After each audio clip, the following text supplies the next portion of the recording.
Assalamualaikum warahmatullahi wabarakatuh. My name is NATASYA bin ROSLI and I am from BA23248. So today I am going to present about UBM presentation about registration in crowdsourcing, registration with PayPal, my summary of fees, amount of income earned, star rating and SWOT analysis. So without wasting any time, let's go to the next part. So as you can see, this is my table of contents, which is the flow of my presentation for today. So let's go with the next part, which is part 1. Now I will explain about registration in crowdsourcing. So before that, I will explain what is crowdsourcing. So crowdsourcing is the practice of obtaining information or input into a task or project by enlisting the services of a large number of people, either paid or unpaid, typically via the internet. So basically there are many different types of crowdsourcing platforms, but here I choose only 5 platforms, which is freelancer.com, upwork.com, fiverr.com, guru.com and peopleperhour.com. So now I will briefly explain about the platform. Basically, freelancer, there will be a specific job posted by a client and the client can choose a best fit among the freelancer. So basically for me, among the crowdsourcing platform that I choose or I see, I prefer freelancer.com more because they have a content section where the freelancer free to design a logo based on the client preference. So next is registration with PayPal. So this is my PayPal registration where I need to fill in my address, my email address, account options such as my phone number, bank account details and many more.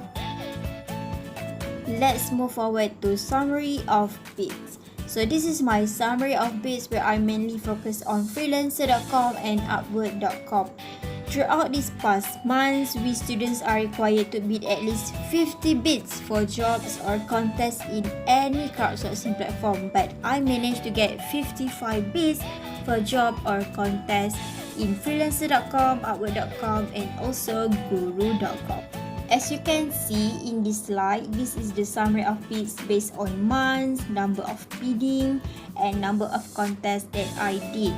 So just like I said, I mainly focus on freelancer.com and upwork.com because I only did one bidding on guruplatform.com. So on November, I did 6 bidding, and on December, I mainly focus on contests because it is much easier to do. And on January, I did 8 bidding in freelancer.com, 14 bidding in upwork.com and 3 contests in freelancer.com. So the total of bidding and contests that I did is 55. These are the example of work biddings that I did. So the first one is the guruplatform.com where I need to modify a PowerPoint presentation. So before that, I have to do a quote to the client to let her know why I deserve this job. So next is the data entry expert where the client looking for a data entry expert. So I did a proposal and I was ranked 58 out of 174 proposal. Next is the example of contest bidding that I did in freelancer.com. As you can see in the above picture, I designed a logo for iSuits and Croatia. But before that, before I design this logo, I will check the client preference first to make sure that I match with their expectation. Move forward to part 4, which is amount of income earned and project awarded.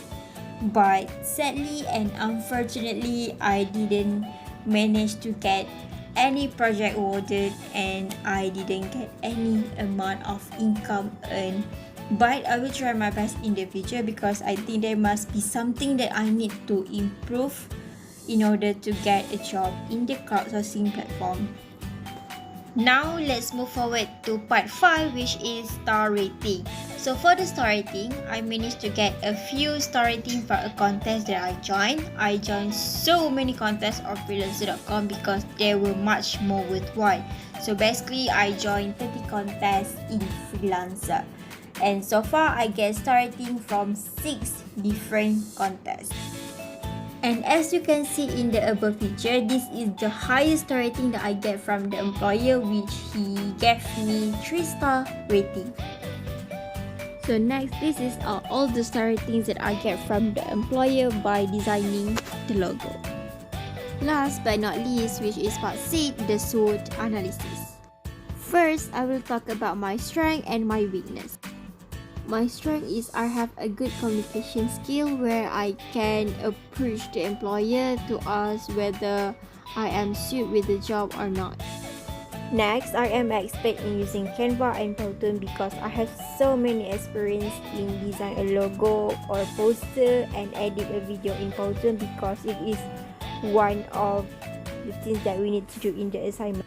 Then, I managed to obtain 3-star rating for design logo for clothing line and try various job scope in crowdsourcing platforms such as data entry, copywriting, and many more.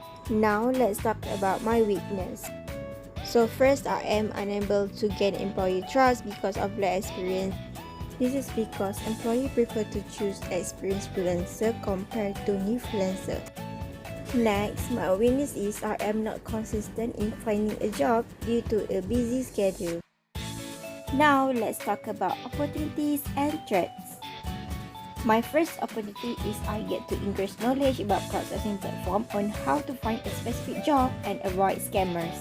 For this, I only know about freelancer.com, but now, after I learned about crowdsourcing platform, I know other platforms other than freelancer. Next, from time to time, I managed to improve my writing skill by learning how to do a proposal. Lastly, the opportunity that I get from this subject is I can use this experience to do more freelancing in the future. Now, I will talk about the threats that I get from doing a crowdsourcing platform. First threat is dealing with scammers who ask to deposit the money to them. At first, I was so confused why I need to deposit the money to them when I am the one who doing a job, but luckily I asked my lecturer about it and she said it was a scammer. Lastly, my last threat is the job that has been offered to me is not in my job scope. I get a few interviews from the employer, but I politely refused them because it was not in my job scope.